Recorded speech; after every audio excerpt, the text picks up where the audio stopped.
Oke, Assalamualaikum warahmatullahi wabarakatuh. Kenalkan saya Panji Gustiawan, dan hari ini akan membahas mengenai nanotechnology research result by Indonesia and researcher. Nah, bagaimana kita tahu bahwa nanoteknologi merupakan suatu ilmu yang sedang berkembang dengan pesat di Indonesia dan menghasilkan banyak sekali produk yang tentunya akan bermanfaat bagi kehidupan manusia maupun akan memiliki dampak positif terhadap lingkungan sekitar.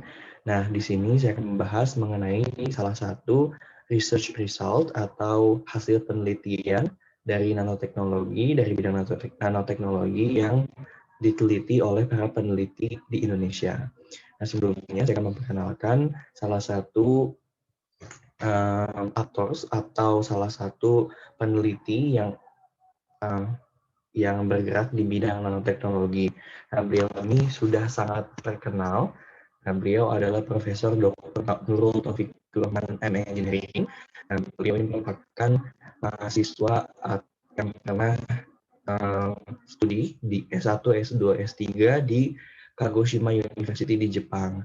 Nah, beliau ini juga merupakan salah satu speaker kita, pembicara di IC Biolis tahun 2019 kemarin.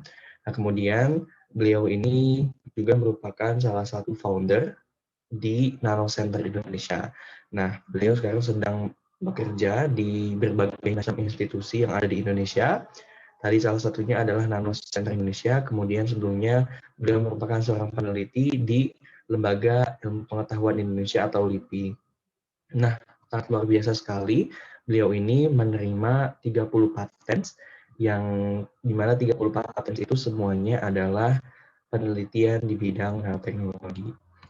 Nah, kemudian ini yang akan kita bahas sekarang, salah satu penelitian atau research paper yang ditulis oleh Prof. Nurul Taufikur Rahman dan juga beberapa peneliti-peneliti di bidang nanoteknologi di Indonesia.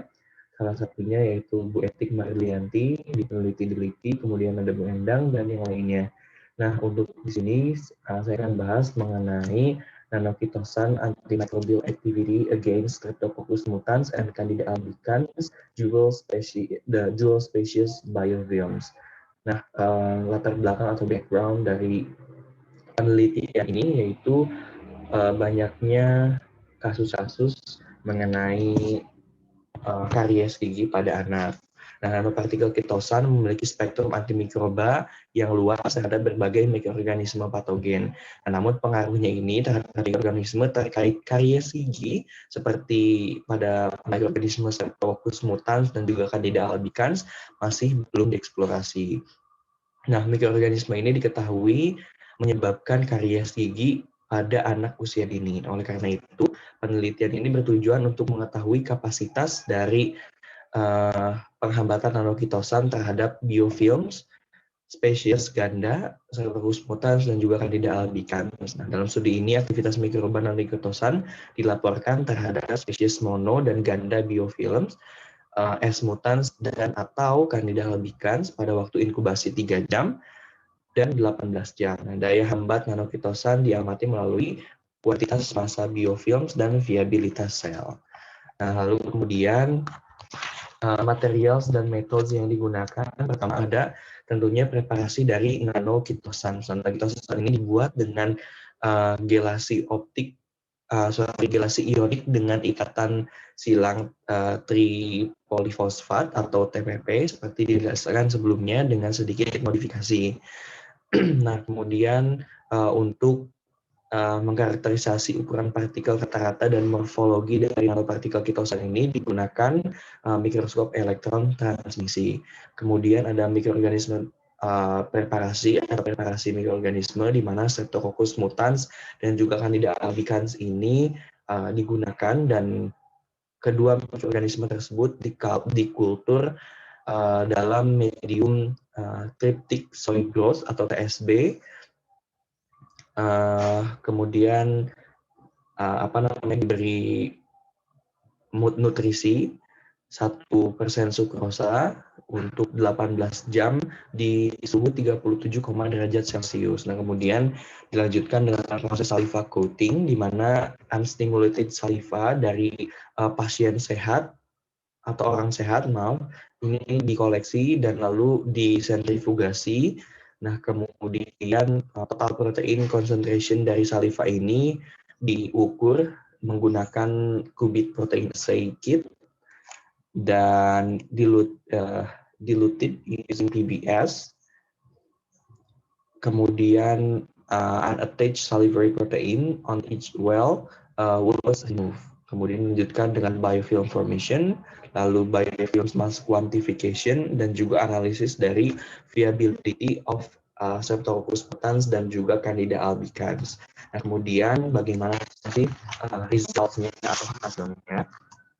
Kita bisa lihat di gambar satu ini atau figure 1 ini menggambarkan gambar yang dihasilkan oleh transmisi mikroskop elektron transmisi atau TEM dari nanokitosan. Nah, diameter dari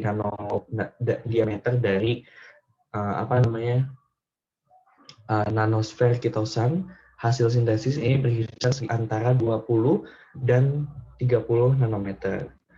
Kemudian morfologi dari kenampakan permukaan nanokitosan hasil sintesis ini berbentuk hampir bulat dengan permukaan halus. Lalu kita pindah ke figure 2. Di sini bisa dilihat ada grafik menunjukkan massa biofilm berdasarkan nilai absorbansi yang mempresentasikan sel dan juga matriks seluler pada inkubasi 3 jam dan tidak ada peningkatan yang signifikan dalam massa biofilm baik di biofilm spesies ganda maupun tunggal. Namun pada inkubasi 18 jam, massa dari biofilm spesies ganda secara signifikan lebih tinggi daripada massa biofilm spesies tunggal Candida albicans dan Streptococcus mutans. Nah, poin kunci penting lainnya yaitu pembentukan biofilm tumbuh lebih masif pada kelompok spesies ganda yang awalnya hanya bermula dari separuh mikroba, kemudian dibandingkan dengan kelompok spesies tunggal. Nah, penelitian ini juga berhasil mensintesis nanokitosan dengan diameter rata-rata tadi 20 sampai dengan 30 nanometer dan juga menetapkan biofilm spesies ganda Streptococcus mutans dan juga Candida albicans secara in vitro. Kemudian dengan perlakuan nanokitosan, viabilitas sel dari kedua mikroorganisme tersebut menurun secara signifikan dengan meningkatkan konsentrasi nanokitosan. Oleh karena itu, produk ini juga bisa digunakan sebagai salah satu terapi untuk karies gigi pada anak. Baik, itu saja presentasi dari nanoteknologi yang dilakukan atau diteliti oleh peneliti Indonesia. Terima kasih. Wassalamualaikum warahmatullahi wabarakatuh.